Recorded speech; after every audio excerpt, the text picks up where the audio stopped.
Hello again, fire signs. Welcome dito sa inyong reading.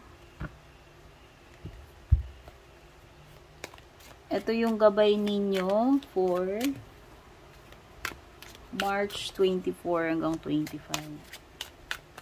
Ano ba tong mga dapat mong malaman ngayong March 24-25 or yung mga posibleng mangyari?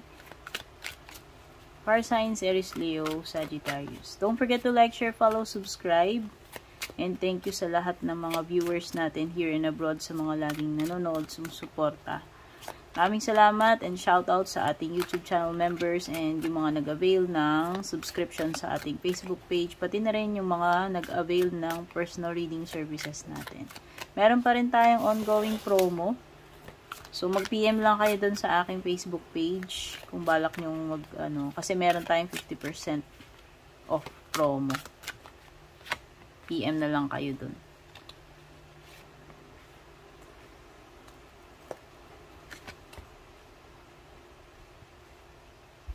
Kung naghihintay ka ng mga results, pwedeng ma-disappoint ka sa resulta, fire signs. Meron kang meron kang Wheel of Fortune in reverse at saka Six of Wands in reverse. So, may mga bagay na magiging unsuccessful para sa'yo.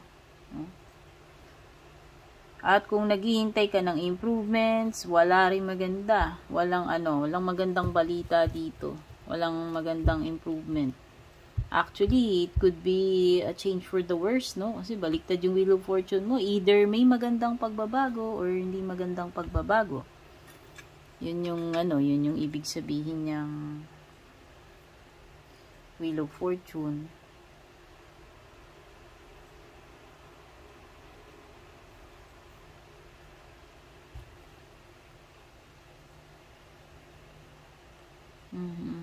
Yung iba pwedeng pera to. So, kung may ine-expect kayong pera, baka hindi, pwedeng may delay.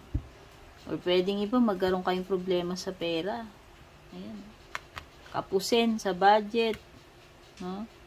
O yung iba kung kung nag-expect kayo ng may magpapahiram sa inyo, baka may mahihiraman kay pera, baka wala. Baka may turn down dito eh. Mato-turn down kayo, mare-reject, ayan, failure.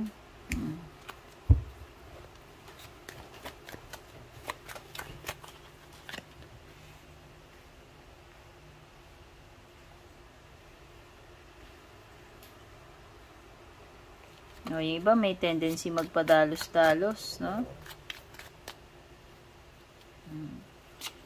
Meron ka na ka-deal dito na Taurus, Capricorn, and Aquarius.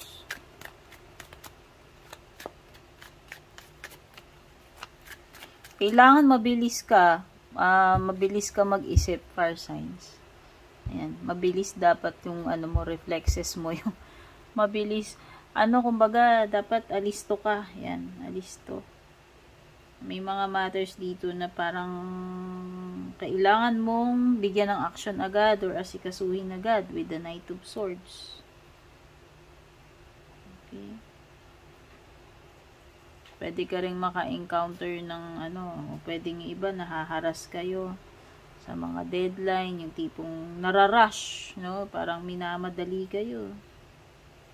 Nape-pressure, o pwedeng iba ganyan. Meron kayong may encounter na situation wherein nape-pressure kayo.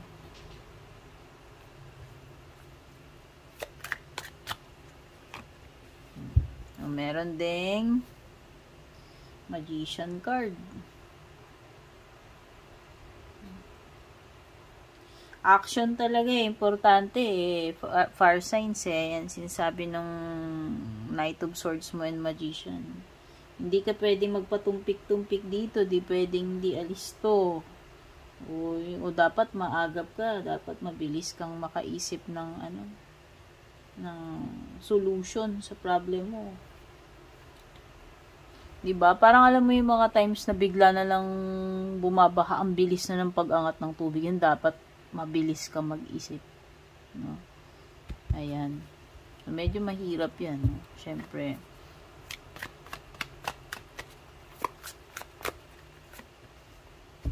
Gemini, strong energy talaga ng Gemini dito. Gemini, Leo, Taurus, and Capricorn.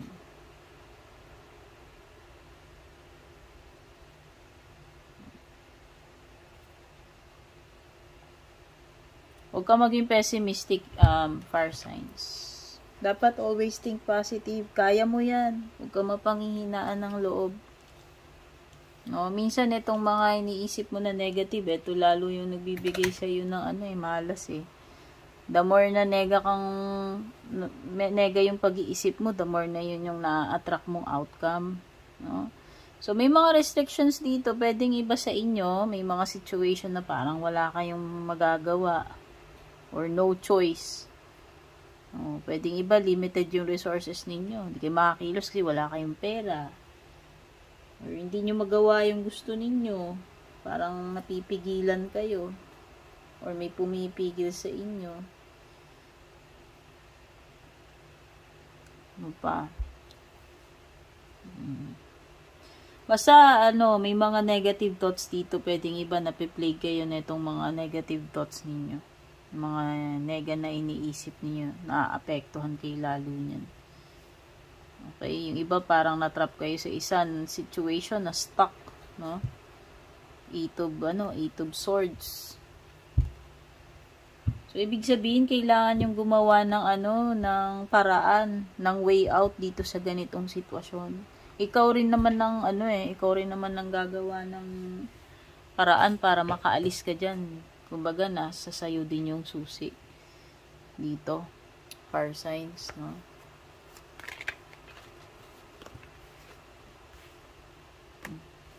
Meron kang Capricorn energy. Oo, yung iba na parang alam mo yun, parang kang na-stuck sa kumunoy. Parang hindi ka na makaalis sa kinalalagyan mo. Kasi nga, ang parang naglilimita dito, yung sarili mo rin, yung mga iniisip mo rin, iniisip mo hindi mo kaya, iniisip mo hindi pwede, no? Ayaw mong baguhin yung mindset mo. May mga situation dito na ikaw lang din talaga ang makakatulong sa sarili mo, no? Personal issues to, fire signs eh. Devil card and Eight of Swords. Pwedeng iba may addiction kayo or meron kayong attachment, no? Matinding attachment about something or someone or a situation. Okay? Pwedeng iba nadadala kayo dito sa temptation. You have the Devil card. No? Sa temptation, pwedeng may nangaakit sa inyo. Tao man yan or hindi, no? Kayo parang wala kayong control. Yun, hindi nyo makontrol itong mga urges nyo. Hindi nyo makontrol yung sarili nyo pag may mga temptation. Like, halimbawa, nangako ka sa sarili mo, di mo nagagawin to. Pero ginagawa mo pa rin. Nangako ka sa sarili mo, huling add to cart na yan, huling check out na yan for this month. Pero hindi, nag-add to cart ka pa rin, nag-check out ka pa rin. Alam mo yon, may mga, actually marami. This is addiction, obsession, attachment na unhealthy, no? Bad habits, pwedeng pagiging materialistic, codependency, relationship. Pwede may toxic attachment, toxic relationship dito. And pwedeng with a Capricorn. Okay, so ito yung mga messages for you. Fire signs, maraming salamat. Take care and God bless.